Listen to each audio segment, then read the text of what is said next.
Welcome to another week of the Practical Shaman podcast. And today started out with a little giggle about my new power animal that came to me a couple of weeks ago. And it was a lion. And, I was kind of looking for something a little more angelic at this point in my life. And the lion looked up at me and said, "But I can fly." And that's kind of the kind of conversation we're going to have today about flying. And I have a wonderful guest, and her name is Marti Spiegelman. And she brings over 4 decades of specialized training in shamanic traditions and related fields to her current work as a leadership advisor, executive mentor, and shamanic teacher. She is the founder of Shaman's Light, a professional level shamanic initiation and mentorship program dedicated to the evolution of consciousness and the creation of abundance through passion-based work. Marti holds an MBA in biochemistry from Harvard and an MFA in graphic design from Yale. She also has advanced training in psychology, anthropology, and neurophysiology, and she is initiated to shaman traditions in Peru, West Africa, and the Himalayas. Marti's insight into our uniquely human capacity to create, evolve, and thrive provide the inspiration for the training programs and lectures she offers around the world. Wow. It's always just such a gift to speak with you. And we go way back. Marti was one of the first Desert Holistic Network members, and we were really early adopters in 2005. Thinking the whole world was ready for what we had to offer, and I don't know that they were. And sometimes you still wonder if they still are. But here we are, still talking about it. Yeah. Sometimes I can't figure out if I was born 100 years too soon or 100 years too late. Exactly. When the Winds of Spirit, I thought, okay, now there's this book and it's going to be right on time, right? Right. And then, I get a little message from the Winds. Well, why do you think you had to learn how to wait when your restaurant was 10 years ahead of its time and your holistic network was 15 years ahead of its time? We just thought you'd be great for waiting. And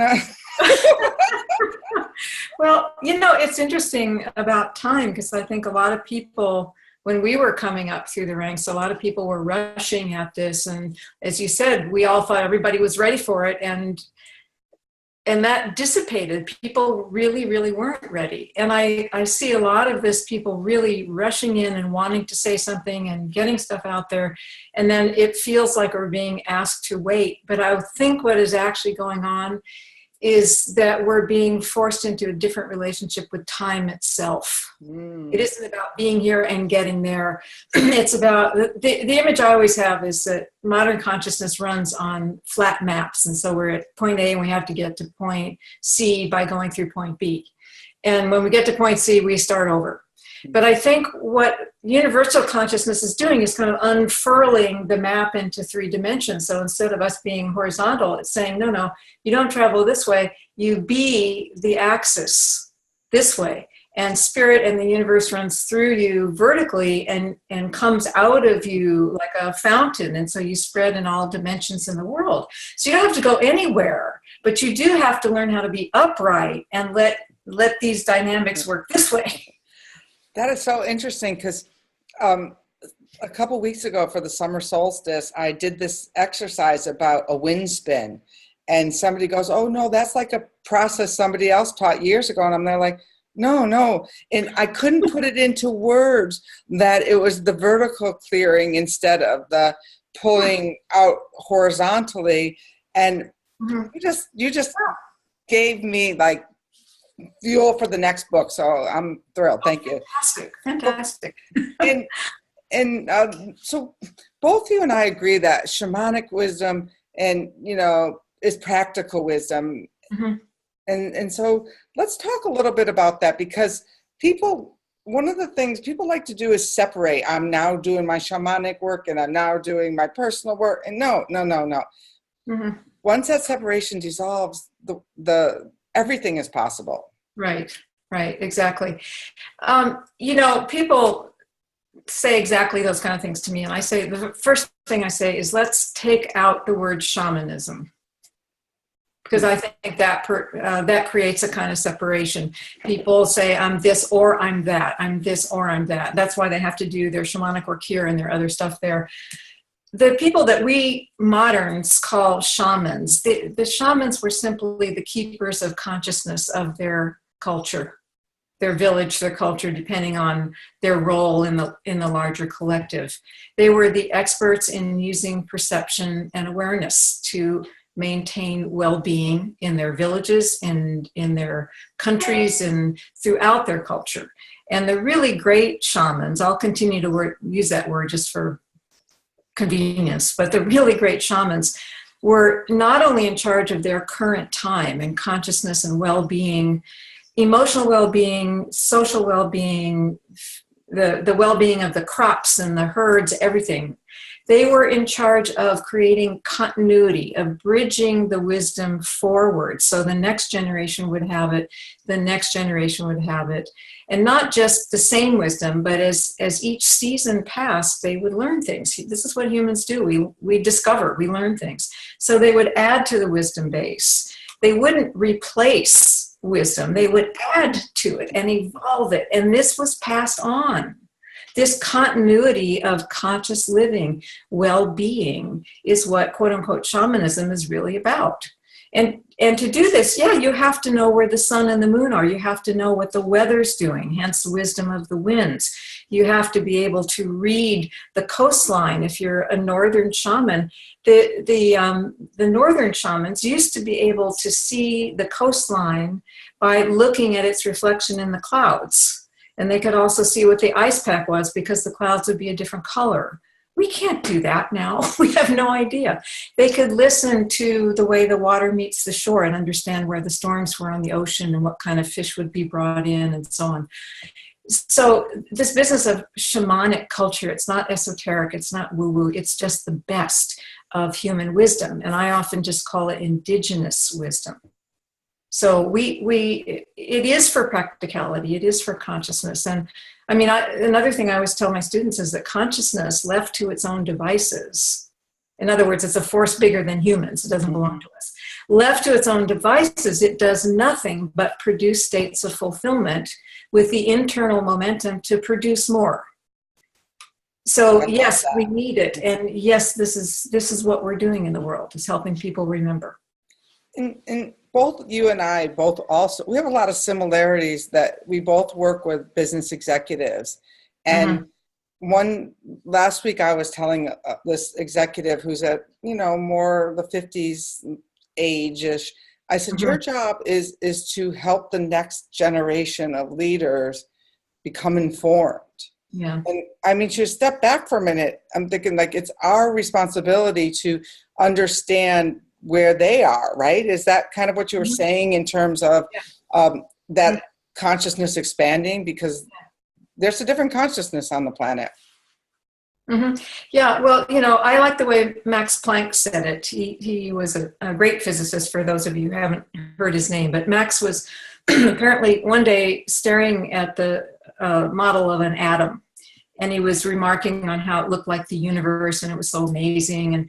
And he said, just looking at this model, he could feel that there were forces that kept the electrons in their orbits. And he kept staring at this and feeling what he was feeling. And he said he realized at one point that there's an intelligence that moves the forces that keep the electrons in their orbits. And that intelligence is what I call consciousness with a capital C. Now, what happens to humans is, modern humans in particular, we've learned to use our awareness in a very particular way that's kind of hyper-focused, I would say over-focused. So we are no longer aware of that big intelligence, and we've kind of flattened the world down to going from A to B to C and back again. And we're using a part of our minds that can only choose one thing or another. And so this is where we find our local leaders, is in this place of, with great foresight and able to make great plans and beautiful maps, but in a state of consciousness that doesn't know the greater thing and only chooses A or B. And this, yes, we have to meet them there because they can't understand the other dimensions. But it is possible, as we meet them there, to unfurl them. Just like we were talking about before, most people travel on this flat horizontal line, and we were talking about how, no, you got to come vertical. Mm-hmm. Let things happen exactly where you are. You can teach leaders how to do that. Not all leaders, but some you can. We just have to remind them that the world is not flat. Right. We already learned that in the 1500s. So I guess, or maybe even earlier, people recognize that. Earlier. Yeah. That's what the wind consciousness is about.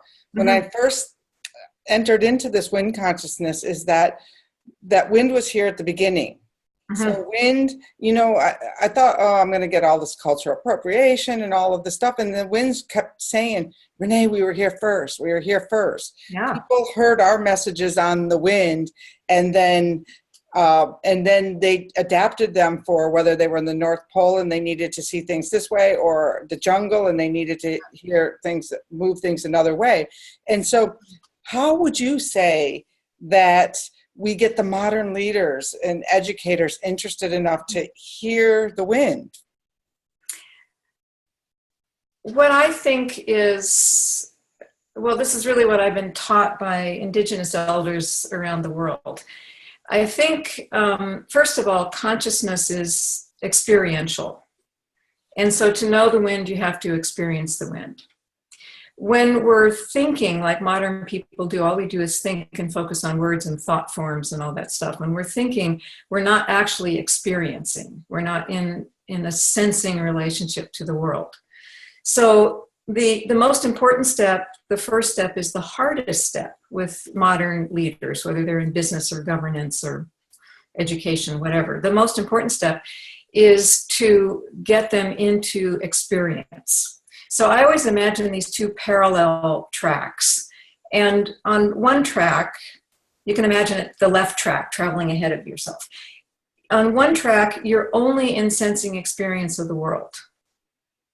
So you take people out and you give them exercises, you make them feel the wind. They may not understand wind language yet, but you make them feel the wind and see what comes up in their imagination, right? And you keep doing that. I take people out and have them notice beauty, or notice 10 different shades of green and close their eyes and remember the 10 shades of green. The simplest things, combinations of shape and color they've never seen before, really simple things. And you don't relate it to anything. You teach them to stay in pure experience. And then you take them back to the office. And you say, okay, before we went outside, you were worried about this one problem. Take a look at the problem again. And 9 times out of 10, they'll see it differently. Because what we've done in nature is to open their awareness, to literally open their capacity to perceive more. That's awesome. The challenge is, let me tell you a little anecdote. I had one group here for just an intro day. It was a bunch of CEOs and entrepreneurs from the Bay Area.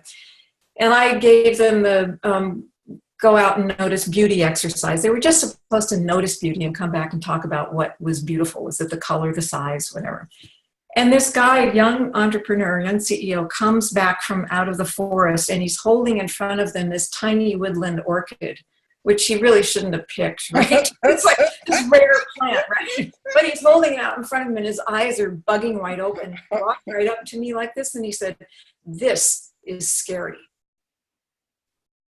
The problem is, if we think too much, it becomes terrifying to feel. But this is the first hurdle, is actually, and what we're doing is we're opening people to the human nervous system, which is quite miraculous. And that nervous system that we've been given is what remembers the speech of the wind. That's so awesome. and I tapped upon cultural appropriation, and I remember Don Manuel being translated one day to say that Westerners were the new shamans, that they would carry the message, because and as you've seen in Peru and places like that, a lot of the shaman ways have died out when people moved to the city and got their cell phones.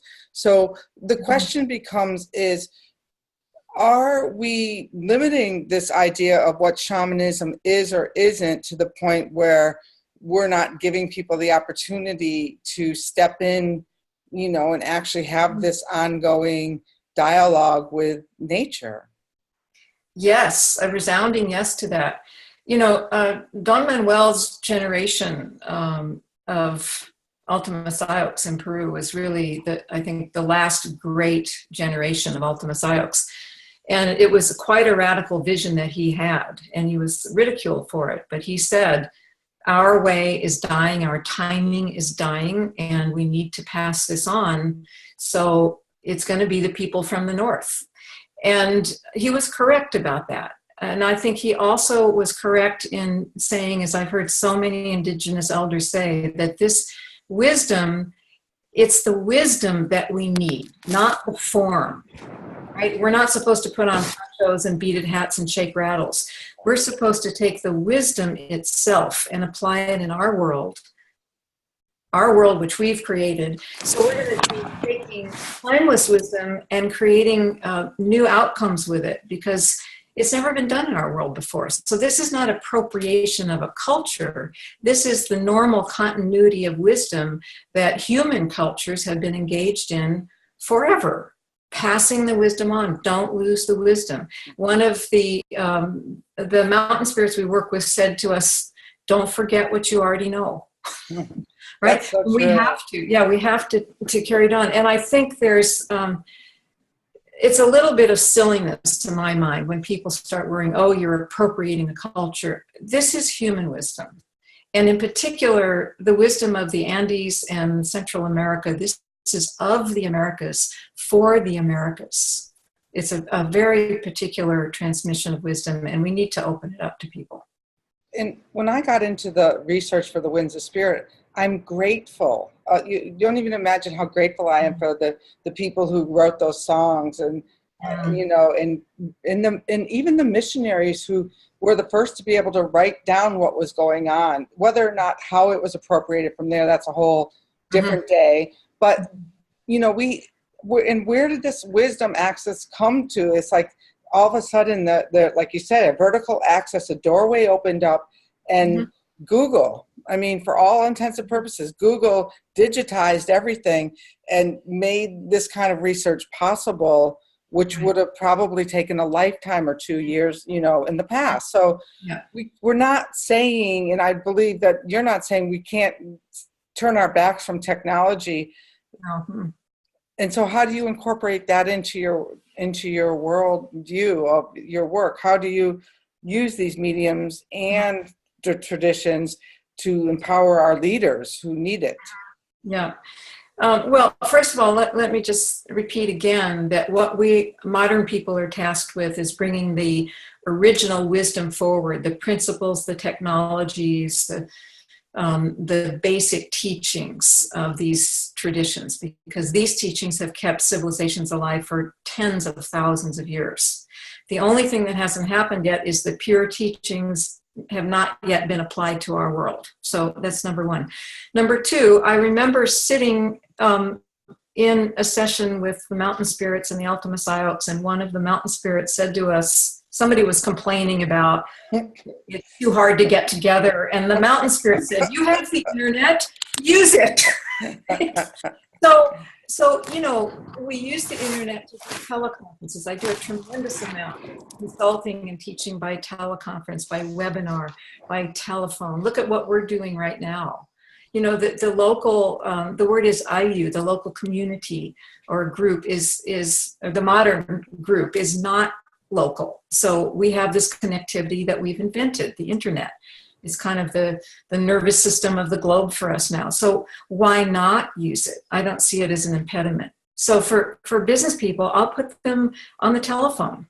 I say, you don't even have to drive to see me. Let's get on the phone. I'll teach you over the phone. You talk to me over the phone. We can do screen sharing. I think that the internet is really important because there's so many people on the planet. One of the things that we have that no indigenous culture has had is the scale of population and the scale of the reach that we have. So we need to weave in our capacity with modern technology, but not use it to erase the original technologies of consciousness. They go together. give some people some, some simple tools. And you kind of did with what you did with the executives, like going outside. But we might have some people who think like, oh, what are they even talking about here? So where would they start? Well, one of the things that I recommend to people who just want to start on their own is that they buy Tom Brown Jr.'s book, Nature Observation and Wildlife Tracking. I think I may have the title a little bit off, but it's Nature Observation and Tracking. And in Tom Brown's book, he has collected from his Native American sources, but I know that these are found around the world. He has collected the basic sensory exercises that all Indigenous people use to train their children to know the world. And I think the best thing for people to do is get Tom Brown Jr.'s book and do the exercises, and do the exercises, and do the exercises, and keep a little notebook. I would pick one, maybe a business problem, one relationship challenge, at least one, but don't pick 10 because you have to track it. Pick one thing that you're trying to solve or open up or something, and just study it. Go out and do nature exercises for even 15 minutes a day, and come back in and look at that problem, and keep doing those nature exercises until you suddenly see your problem really differently. It's the best quick advice I can give. And there's an exercise in Winds of Spirit called a wind walk, where you actually go outside your door, ask a question, wait until you feel the wind in some form, whether it's your own breath on a hot, stymied day or, a gust, and then just walk. Put your question aside and walk. And sure enough, you're going to know by the time you walk a quarter of a mile or a block a little bit more. And I think that they're so simple that we sometimes overlook that these magical messages. A recent podcast was with a mother who's doing a nature-based homeschool. Oh, great. And her children are wind whistler. When they heard it, they just loved it.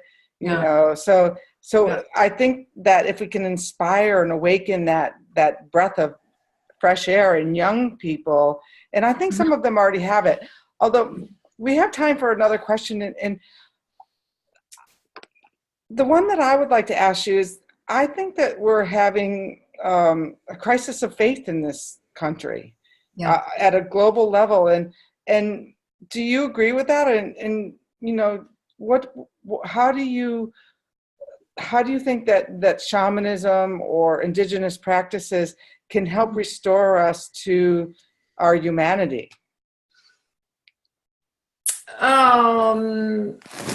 We could talk for a week on this. I love this. To me, it's kind of a package deal.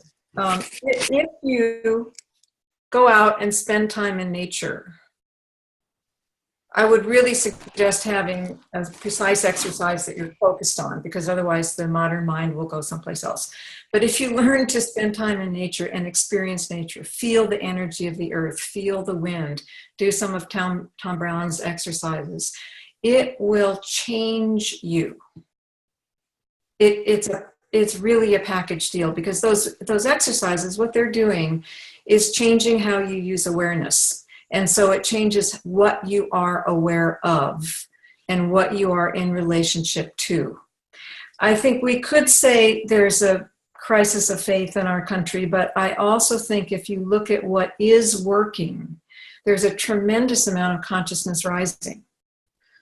If we look at things that we may not like so much that are going on, it's such a compression of consciousness. Consciousness is a really big force, and it's going to bust out.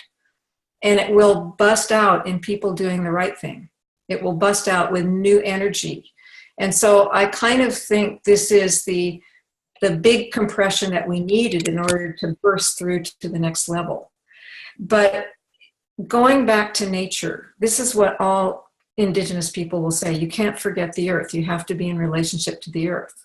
Now, a modern person takes that as some sort of directive and says yes or no to it. But actually what happens to the human heart and soul when you give yourself the opportunity to learn how to feel and experience nature without thinking, No thinking, no naming, no judging, no storytelling, pure experience through the senses, energy, light, color, shape, whatever it is, scent, wind.